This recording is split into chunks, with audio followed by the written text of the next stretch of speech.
Hello everyone, আসসালামু আলাইকুম সবাইকে। আশা করি সবাই ভালো আছো। আজকের ক্লাসে আমরা খুবই ইন্টারেস্টিং একটা টপিক নিয়ে অ্যানালাইসিস করব, সেটা হচ্ছে কোয়ান্টাম টানেলিং ইফেক্ট। তো আশা করি অনেকেই কোয়ান্টাম টানেলিং ইফেক্ট এটা সম্পর্কে কিছুটা হলেও আইডিয়া আছে। এটা কোয়ান্টাম মেকানিক্স এর খুবই ইন্টারেস্টিং একটা ফেনোমেনা।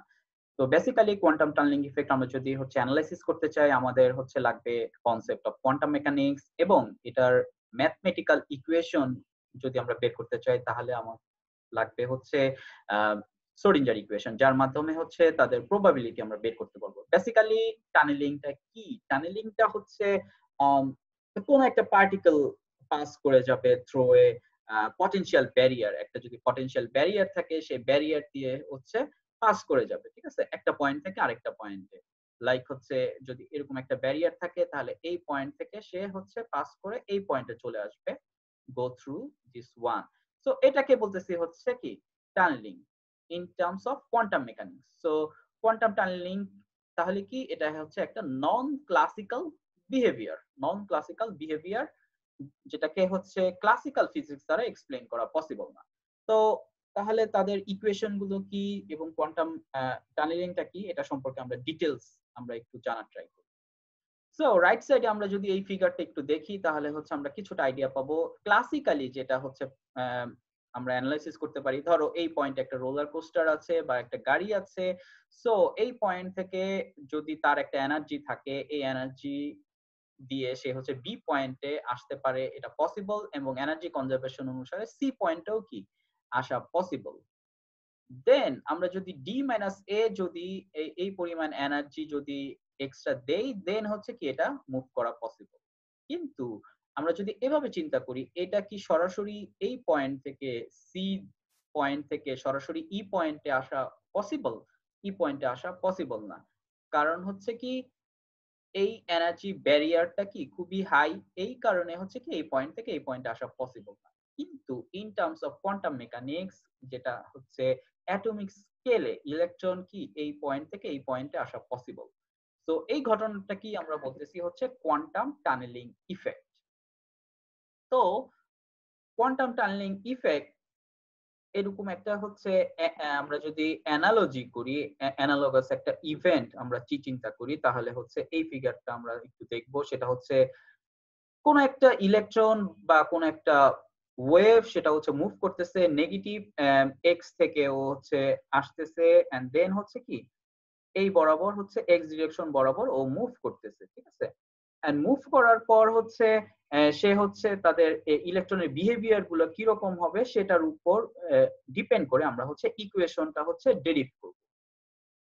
তাহলে আমরা ধরে নিলাম, suppose A beam of particle travelling parallel to the x Axis from minus x direction, এবং এই পটেনশিয়াল ব্যারিয়ার বরাবর ও কি করতেছে, পাস হচ্ছে। ঠিক আছে? ধরে নিছি এই পয়েন্ট রিজিয়ন, এই পয়েন্ট যেটা এক নাম্বার রিজিয়ন, তার পটেনশিয়াল এনার্জি 0, যার কারণে ইলেকট্রন গুলো ফ্রিলি মুভ করতেছে, এবং 3 নাম্বার রিজিয়নও পটেনশিয়াল এনার্জি 0, অর্থাৎ ফ্রিলি মুভ করতেছে। শুধুমাত্র মাঝখানে যেই পটেনশিয়াল ব্যারিয়ারটা আছে, এটার পটেনশিয়াল এনার্জি ভি নট, এবং আমরা ধরে নিয়েছি যে পার্টিকেল আসতেছে সেই পার্টিকেলের এনার্জি কত, ই, এবং E less than V naught. So এই কনসেপ্টটা ইউজ করে তাহলে কিভাবে ঘটনাগুলো ঘটতেছে সেটা আমরা একটু দেখব। তো in terms of quantum mechanics, tunnelling এই পয়েন্ট থেকে এই পয়েন্টে আসা পসিবল, এটাকেই বলতেছি কি টানেলিং ইফেক্ট। কিন্তু এই পয়েন্ট থেকে যে এই পয়েন্টে আসবে, সেটা ডিপেন্ড করবে কার উপর, সেটা এই পটেনশিয়াল ব্যারিয়ার এবং তাদের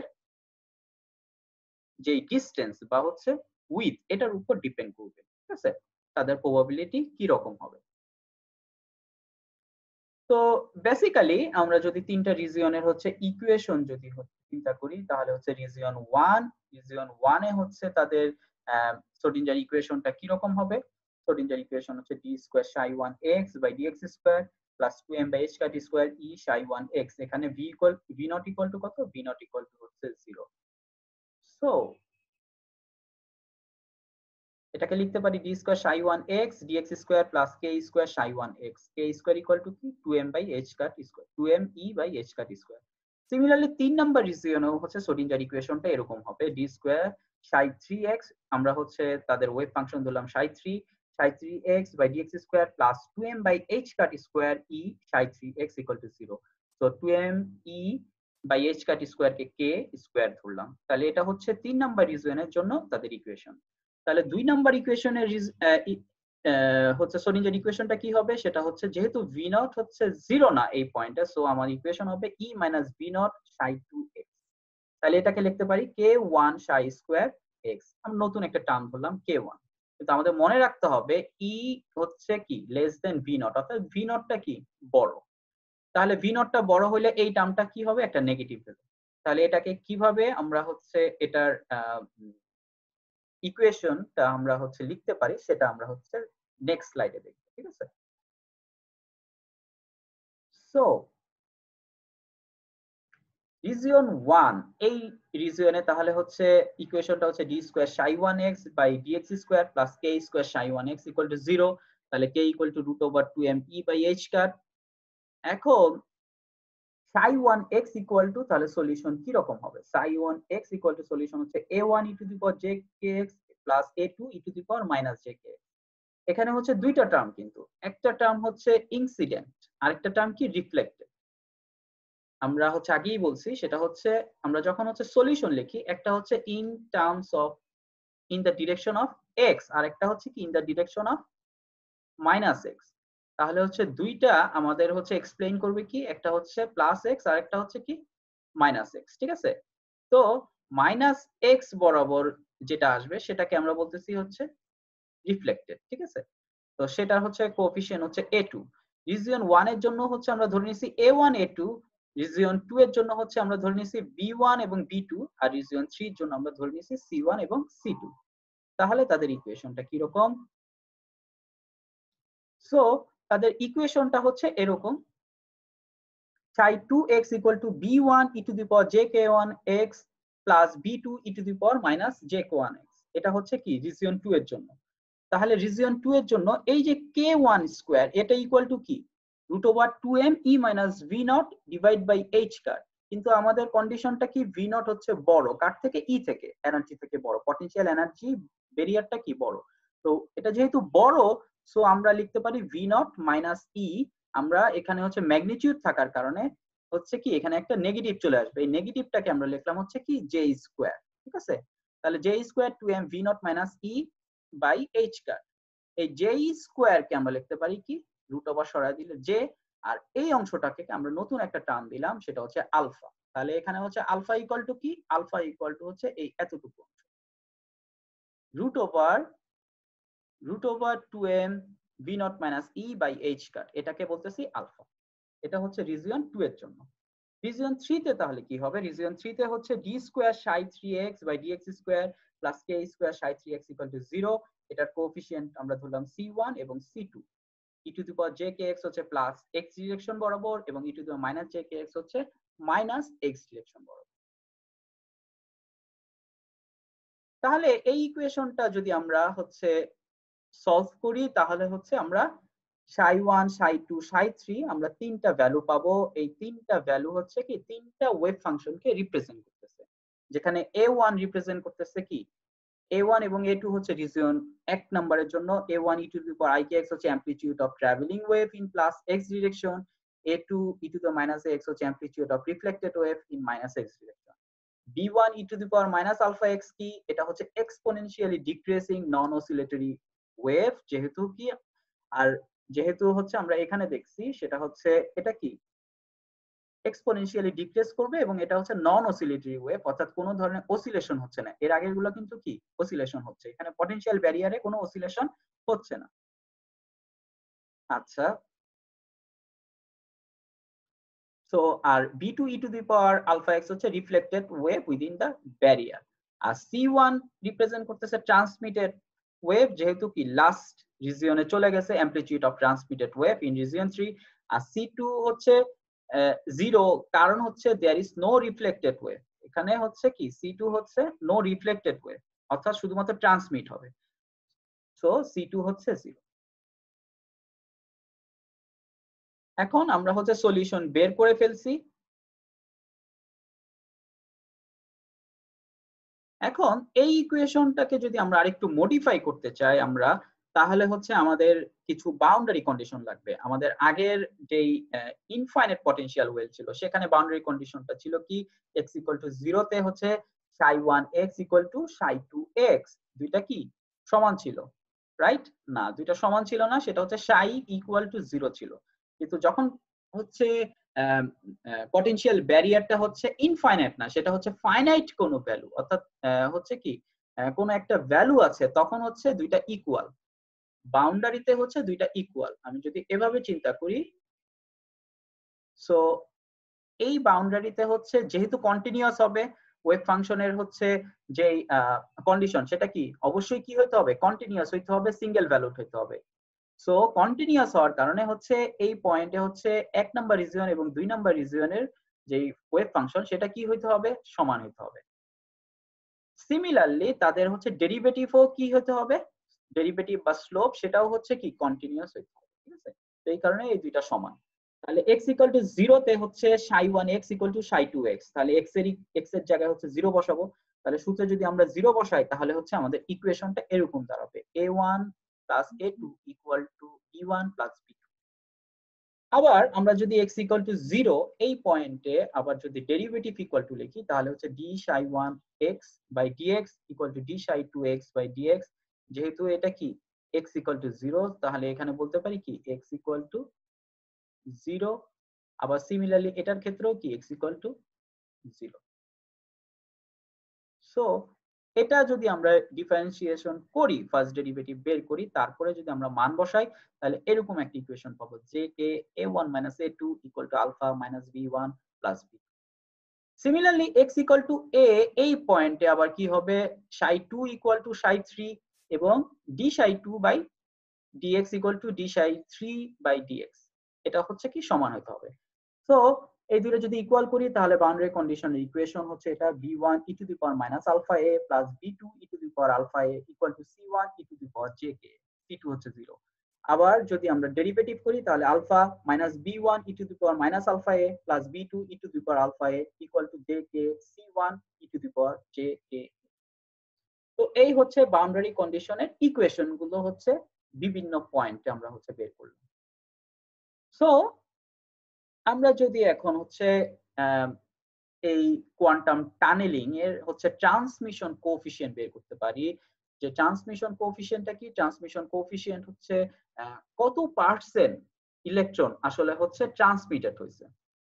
এর মানেটা কি, কত পার্সেন্ট ইলেকট্রন ট্রান্সমিটেড হয়েছে, এর মানেটা হচ্ছে যেহেতু আমাদের হচ্ছে রিজিয়ন গুলো হচ্ছে এভাবে ছিল, রাইট, 1 2 3, তাহলে 1 নাম্বার রিজিয়নে যে পার্টিকেলটা আসতেছে, এই স্ট্রিম অফ পার্টিকেল, তাহলে 3 নাম্বার রিজিয়নে কত পার্সেন্ট আসছে, এখানে যদি 100টা আসে, তাহলে 3 নাম্বারে হচ্ছে আমি ধরলাম হচ্ছে 20টা আসতেছে, তাহলে 20টা যেহেতু আসতেছে, এর মানেটা কি, এর মানে হচ্ছে 20% হচ্ছে কি করতেছে, টানেলিং করতেছে, ঠিক আছে? তো আলটিমেটলি কত পার্সেন্ট টানেলিং করবে সেটা হচ্ছে ডিপেন্ড করবে কার উপর, সেটা ডিপেন্ড করবে হচ্ছে তাদের পটেনশিয়াল এনার্জি ব্যারিয়ারের উপর এবং তাদের উইডথ এর উপর, রাইট? তো এই জিনিসটা যদি আমরা হচ্ছে বের করতে চাই, এই ট্রান্সমিশন কোএফিসিয়েন্ট, তাহলে আমাদের যেটা লাগবে সেটা হচ্ছে এই যে ওয়েভটা আসতেছে, এই ওয়েভের হচ্ছে যে আসতেছে ইনসিডেন্ট ফ্লাক্স কত এবং কত পার্সেন্ট হচ্ছে গো থ্রু করছে, ঠিক আছে? এটার ফ্লাক্স কত, এই রিজিয়নের ফ্লাক্স কত, তাহলে আমাদের হচ্ছে কি এটা লাগবে। সো এটা সূত্রটা তাহলে কি, ট্রান্সমিশন কোএফিসিয়েন্টের সূত্র সেটা হচ্ছে t = vt ψ3x square vi ψ1x square. এটা হচ্ছে কি ψ3x স্কয়ার, এটা হচ্ছে প্রবাবিলিটি, রাইট? এটা হচ্ছে কি probability.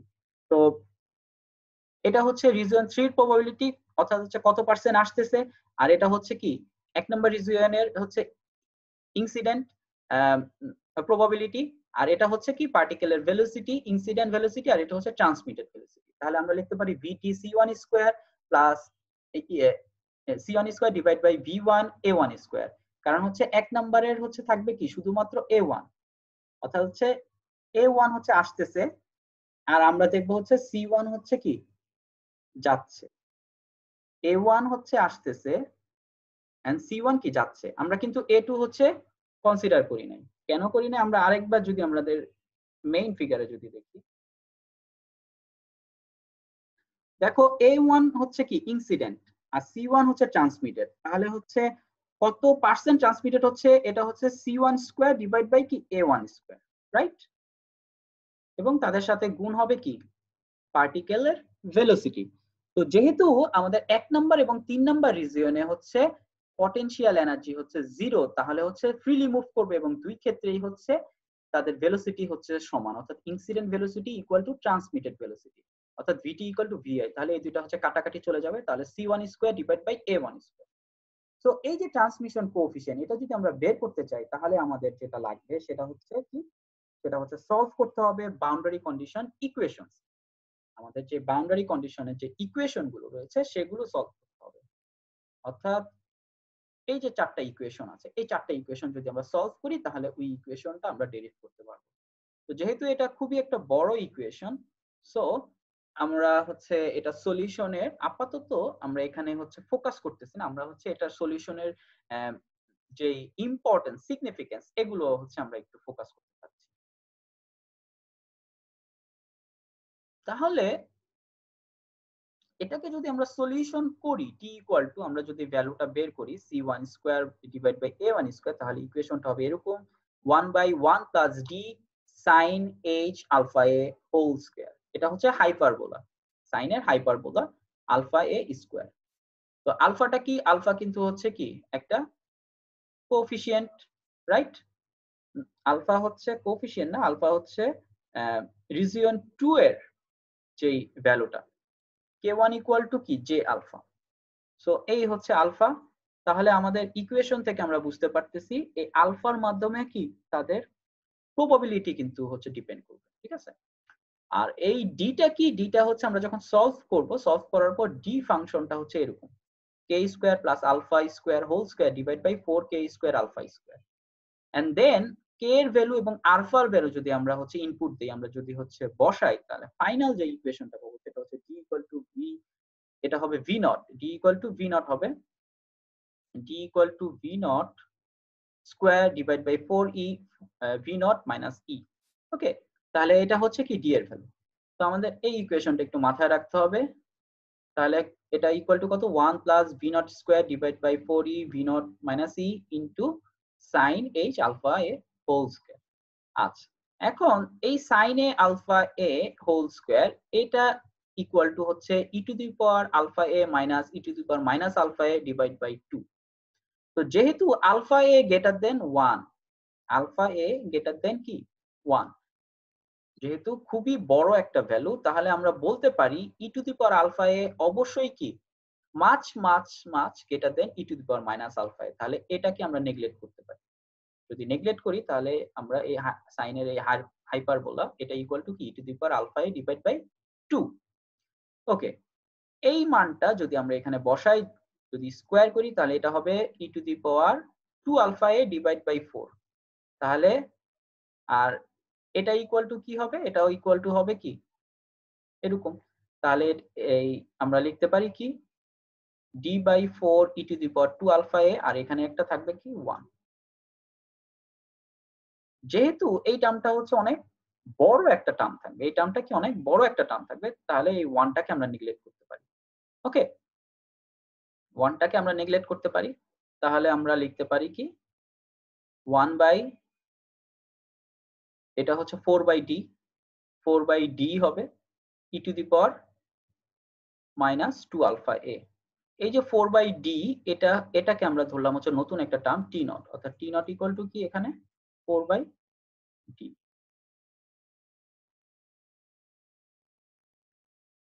T naught equal to 4 by d।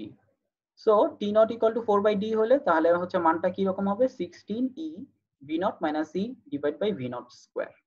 Okay, so এখান থেকে আমরা বের করতে পারবো তার ট্রান্সমিশন প্রবাবিলিটি। তাহলে এখান থেকে বোঝা যাচ্ছে কি, বোঝা যাচ্ছে হচ্ছে আলফা এবং এ এই দুইটার উপর ডিপেন্ড করে কি হবে তাদের ট্রান্সমিশন কোএফিশিয়েন্টটা হচ্ছে চেঞ্জ হবে, রাইট?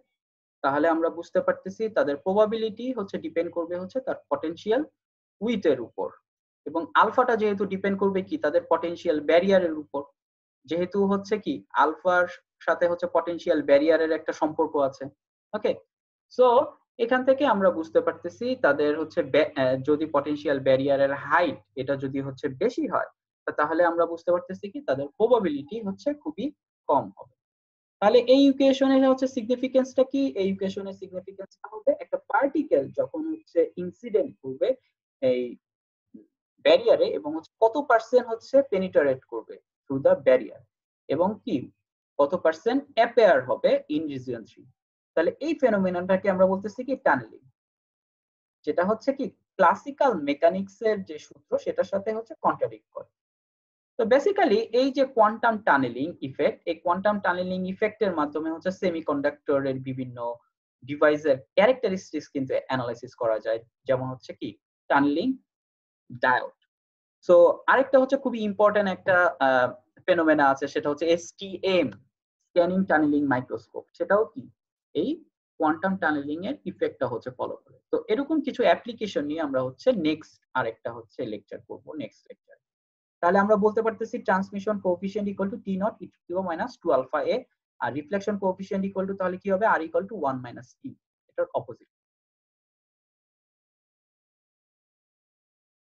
তাহলে হচ্ছে এই টি নট এর এই ভ্যালুটা পেয়ে গেলাম। এখন আমাদের একটা হচ্ছে কোশ্চেন আসতে পারে, সেটা হচ্ছে what is the maximum value of T not, অর্থাৎ টি নট এর ম্যাক্সিমাম ভ্যালুটা কত হবে।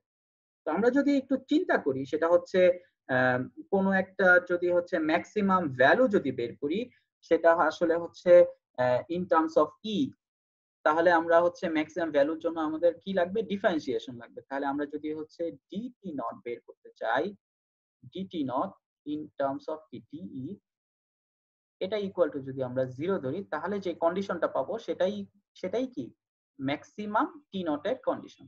এটা ইকুয়াল টু যদি আমরা 0 ধরি, তারপরে আমরা যদি এটাকে ডিফারেন্সিয়েশন করি, সেই ডিফারেন্সিয়েশন থেকে আমরা ই এর একটা কন্ডিশন পাবো, ই এর একটা কন্ডিশন পাবো। ই এর এই কন্ডিশনের জন্য তাহলে কি রকম হবে, এই কন্ডিশনের জন্য হচ্ছে ম্যাক্সিমাম টি নট পাবো। তারপরে ই এর এই ভ্যালুটা যদি আমরা হচ্ছে বসায় দেই, ই এর ভ্যালুটা পাবো কি in terms of V naught. এটা তোমাদের হচ্ছে অ্যাসাইনমেন্ট, তোমরা হচ্ছে ট্রাই করবা ই ইকুয়াল টু কত হতে হবে, দেন হচ্ছে ভি নট এর মানটা বসাবো, সেখান থেকে হচ্ছে ম্যাক্সিমাম ভ্যালুটা পেয়ে। তো ম্যাক্সিমাম ভ্যালুটা হচ্ছে জেনারেলি 4 হবে, কিন্তু কিভাবে হবে সেটা হচ্ছে তোমরা একটু বের করবা, ঠিক আছে।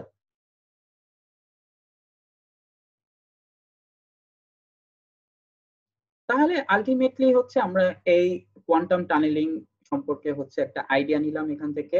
তাহলে আমরা কি বলতে পারি, যখন একটা ইলেকট্রন হচ্ছে এনকাউন্টার করবে একটা পটেনশিয়াল ব্যারিয়ারে, সেই পটেনশিয়াল ব্যারিয়ারের হাইট থাকবে হচ্ছে কি ভি নট, এবং যদি তাদের একটা উইথ হয় এ, কত পার্সেন্ট ইলেকট্রন হচ্ছে টানেল করে এই পাশে আসবে, রিজিয়ন 3 তে আসবে, সেই প্রবাবিলিটিটাই কি হবে এই ইকুয়েশনের মাধ্যমে বের করব, ঠিক আছে।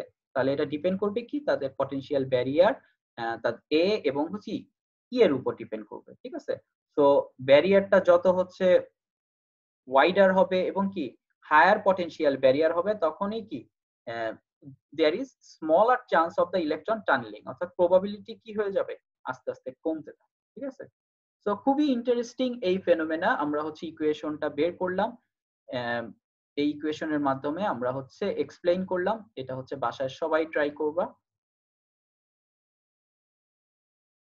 এন্ড দেন আমরা হচ্ছে এই যে ডিফারেন্সিয়েশন যে এই ইকুয়েশন, এটা হচ্ছে যারা খুবই ইন্টারেস্টেড তারা হচ্ছে এই ইকুয়েশনটা সলভ করে কিভাবে ট্রান্সমিশন কোএফিশিয়েন্ট বের করা যায় সেটা তোমরা বাসায় ট্রাই করতে পারো, ঠিক আছে। সো কোয়ান্টাম টানেলিং সম্পর্কে লেকচার হচ্ছে আজকে এই পর্যন্ত। আশা করি সবাই বুঝতে পারছো। যাদের সমস্যা হবে তারা অবশ্যই মোবাইল ফোন অথবা ইমেইলের মাধ্যমে আমার সাথে কন্টাক্ট করবেন, ঠিক আছে। আজকে এই পর্যন্ত। আল্লাহ হাফেজ সবাই।